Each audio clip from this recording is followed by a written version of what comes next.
Welcome back to Calculate AB, everybody. Today's topic, Unit 4, we have contextual applications of differentiation. So pretty much in Units 2 and 3, we have extensively studied the procedure on how to find a derivative. So now in Unit 4, we will turn our attention to what the derivative means in the context of a problem. All right, so it's very important that you guys pretty much remember that most of the time that you guys are taking the FRQ questions, there will be some type of units involved, right? So even if you guys might get the answer wrong, if you get the units right, you just might score a point off of that, pretty much off of that question.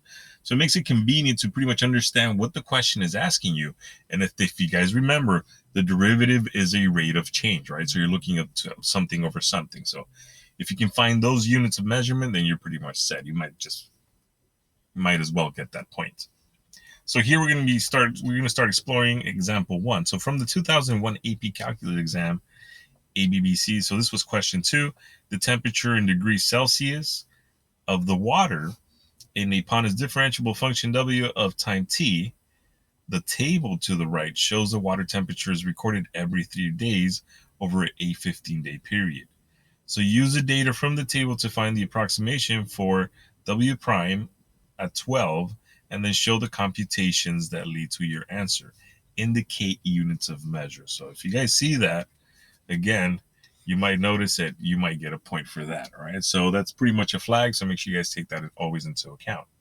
So here, again, make sure you guys stay away from trying to say, well, the temperature was just 22 degrees Celsius, right? That's not the answer. We're looking for a rate of change. So here, remember, we want to find the slope at that moment. And the best way we can do it is by finding an approximation between where 9 and where 12 is at, right? Which is between 9 and 15.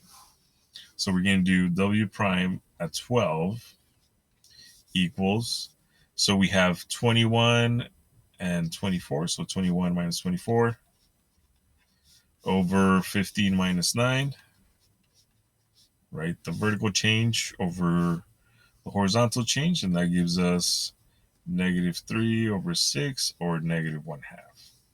And now the units, right? What's happening here? So we are measuring two things. We are measuring degrees in Celsius and the time in days. So this was a change of -1/2 degrees, right? Celsius over days. So this thing was dropping pretty much 1 degree Celsius every 2 days, if you guys want to think about that. So the next part, what if we were asked to interpret the meaning of the approximate derivative value we found in example 1? So interpreting the meaning of a derivative in the context of a problem will certainly be a question you will encounter in the AP exam.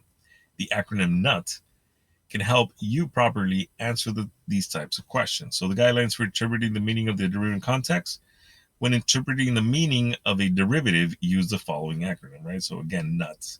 So N stands for noun, or the number, right? Subject of the problem, and the numerical value.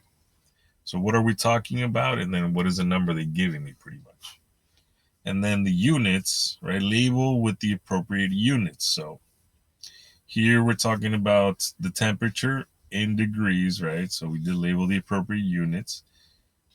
And then include the time at which a derivative change was computed. So we know that this one, time, was at W12, right? So that's the time. So this one we might want to say, so interpret the meaning of the derivative from part A in the context of the problem. So here we want to write a sentence, right? So the subject of the problem and the numerical value. So here we were looking for the temperature in degrees of the water, right? So the sentence would start off, so we're talking about the temperature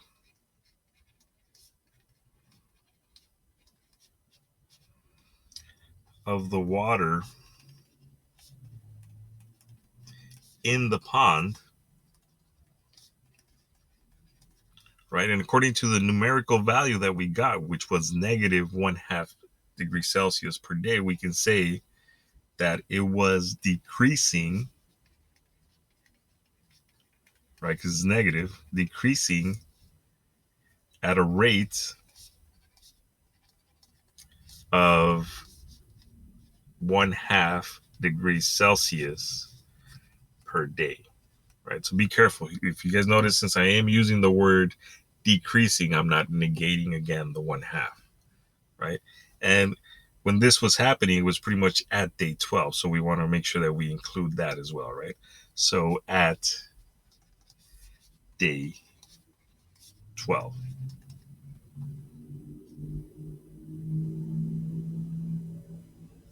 And again, we have our subject, right? The temperature of the water in the pond, our numerical value, which we know it is decreasing at, which was negative 1/2, right? I'm interpreting it this way right here. And then finally, at what time that this happened, right? So this is the three components that you guys are always want to include when you want to write a sentence in your explanation, right?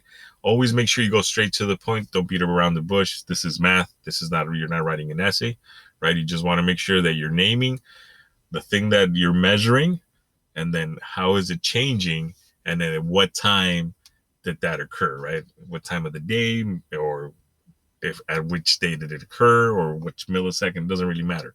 If they give you a specific time, that's the value you guys should be including.